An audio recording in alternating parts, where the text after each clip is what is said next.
Hey everybody, and welcome back to the Preservation Mindset discussion, Chapter 2 today. Video 1, again, if you haven't seen it, I highly encourage you to go back and watch that video. Chapter 1, we talked a lot about building the private reserve, which is a foundational component to the preservation mindset, or the preservation living.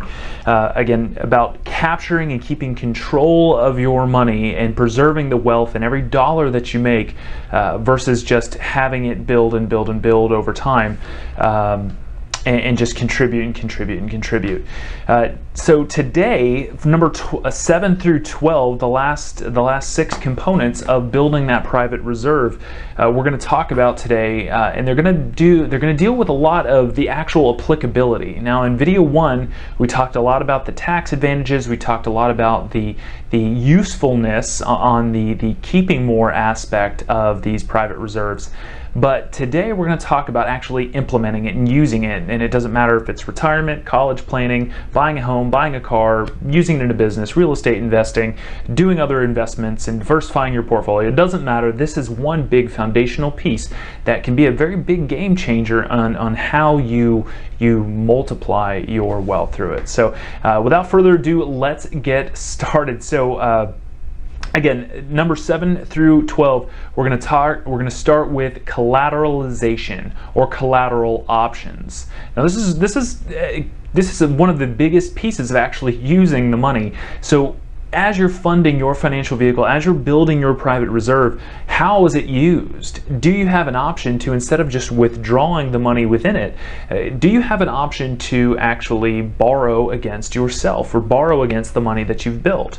You know, just kind of a quick money or number example is you have 10 grand in here. So instead of just withdrawing some of it and taking 5 grand out and putting it over here or buying something or doing whatever you have, can you keep all 10 grand in here, loan out 5 grand, and have that working for you over here, whether it's an investment, whether you buy, put a down payment on the house, or whatever it is you need that 5 grand for? Do you have an option to have 10 grand sitting over here still in growing and working for you over here as you have your 5 grand over here working for you and growing for you? So collateralization options is very, very key component to the actual usage, and that's where we're going to start. So collateralization options. Number 8. Now, this is a very, very, very important when you're going to use that collateralization option. Number 8 is no loss provisions. Now, drive planning, we teach and we preach contractual wealth sources, things that are going to have predictability, reliability, guarantees built into a contract when it comes to building your wealth. The no loss provision is a big and huge piece of protecting your private reserve. So let's go back to our example. You have your 10 grand over here, you've collateralized 5 grand of it, and that's out here making money for you or working for you over here. Now, if this is fluctuating at an unpredictable rate, or if this is going down, down, down, and you can't stop the downward spiral, you may have to take your working for over here and use that money to fund back. You may your W-2 job and use money to kind of help fund that thing back up to where it was.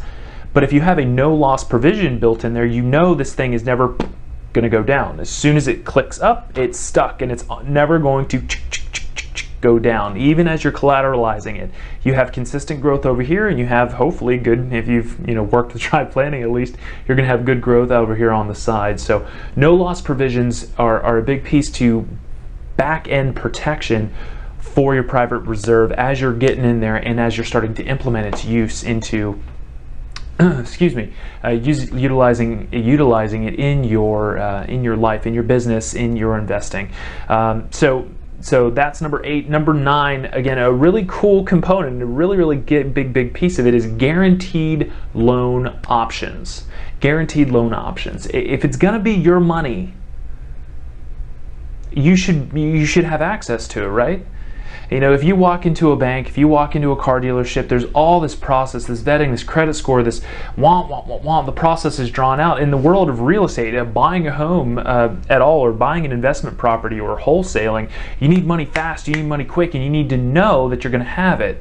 Having a private reserve allows you to almost pay cash and finance at the same time, if you can think about it that way. It's very, very unique, but positively know that the money is going to be there. And the loan option is always going to be there. So does your private reserve, does the financial vehicle that you're pumping money into or funding for whatever you're going to use it for, does it have guaranteed loan options?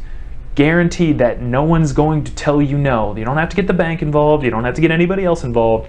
Your financial vehicle, and you have the guarantee to go get the money. With that, leads right into number 10. This is a very, very big piece of it when you're talking about usage and how it differentiates from other things, and that is unstructured loan payments.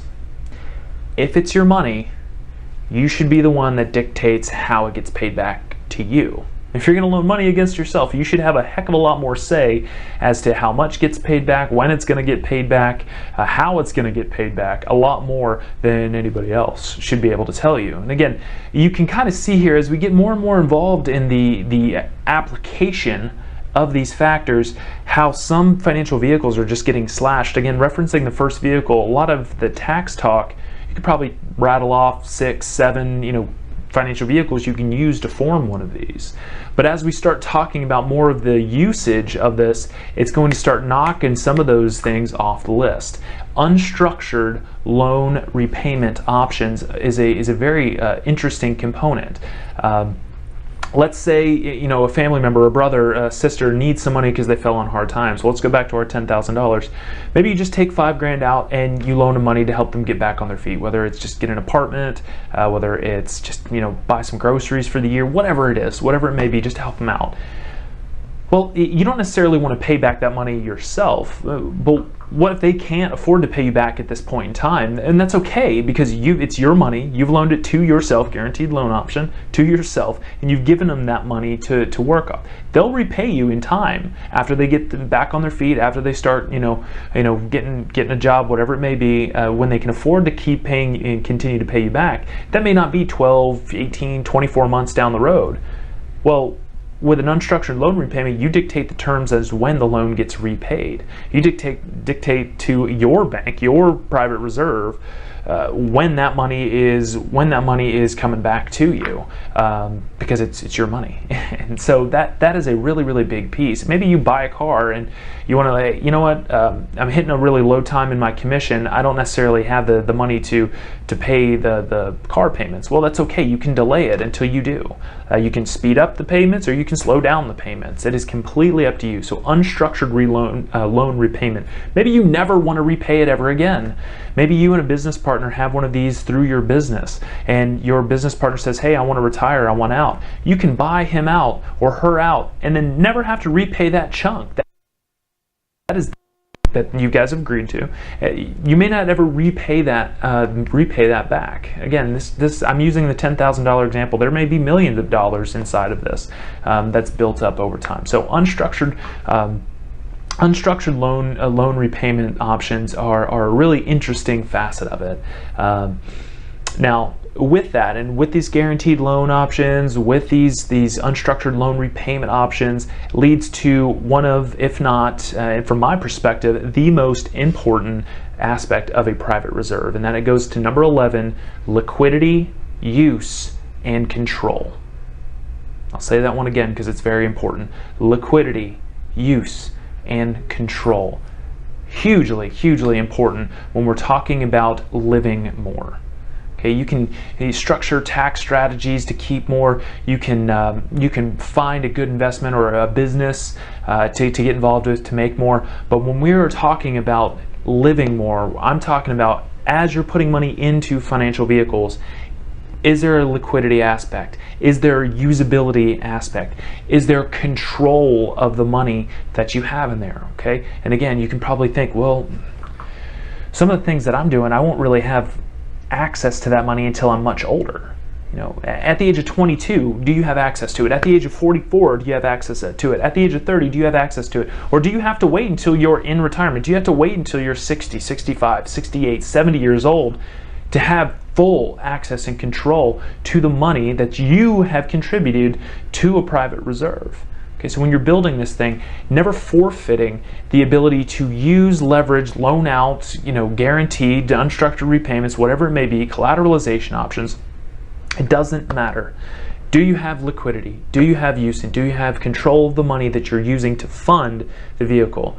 Because if you're just funding the vehicle and hoping down the road it's going to be, useful, that is not necessarily a cash flow or a preservation mindset, ideology. It's not about guessing, it's about knowing, it's about controlling. So as you're pumping money into something that is going to be put to use for you, why not put it to use today, tomorrow, next week, next month, next year, instead of waiting 20, 30, 40 years to find out if that money is going to be useful, is that going to be enough money? So liquidity, use, and control of your financial vehicles today is vitally, vitally important. In any walk, we're talking retirement planning, we're talking medical expenses, college planning, buying a car, buying a home, going into business for yourself, going into business with a partner, doesn't matter.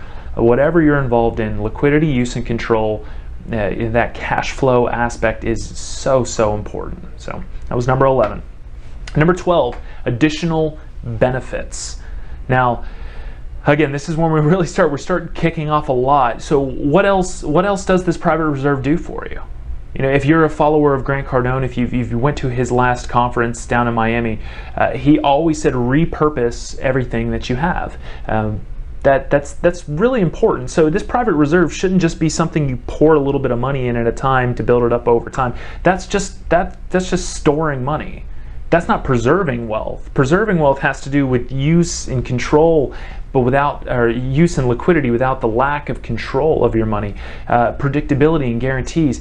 Additional benefits has, what does this thing, what does my private reserve offer me more than just somewhere where I put my money? What else does it come with it? Are there any other benefits outside of the 12 aspects that we've talked about up to this point?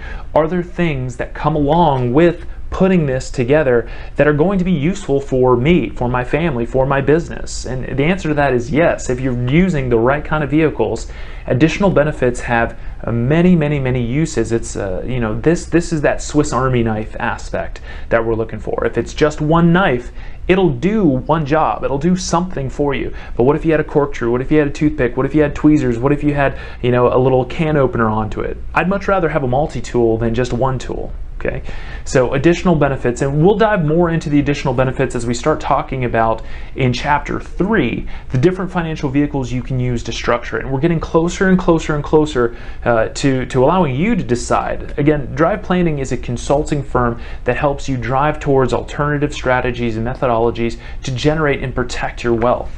Okay, at the end of the day, it is your decision what you do with your money. It is your decision what you do and how you do with your wealth. We're here to guide you and offer great advice and great information for you to make the best educated guess. So chapter 3 is we're going to start talking about the actual vehicles that we use. But before I let you go, let's recap number 7 through number 12. Number 7 is that collateralization or collateral options for you, okay? Number 8, no loss provisions. Are you always going to make a little something, or are you always going to not lose? Very important aspect to your private reserve. Guaranteed loan options at number 9. Are you guaranteed to have the ability to go in and grab a loan, or at least have a loan option available to you with your private reserve? Number 10, unstructured loan repayment options. It's your money, you should dictate your own terms. All right, number 11, and I'm going to say it nice and slow one more time, liquidity, use, and control. Vitally important. I think I've harped on that one enough. And number 12, additional benefits. Are you getting more than just someplace where your money is stored? Okay, so that is it for the 12 components of a private reserve. Now, if you missed Preservation Mindset Chapter 1, I highly encourage you to go back and watch that video. If you are new to Drive Planning and you don't know where to find that video, you direct message me, send me an email, send me a text message, and let's get started. And I can direct you to the video, or I can just send you the direct link to the video. But again, I will see you in chapter 3. Good luck being successful out there, everybody. Be intentional and keep up the good work.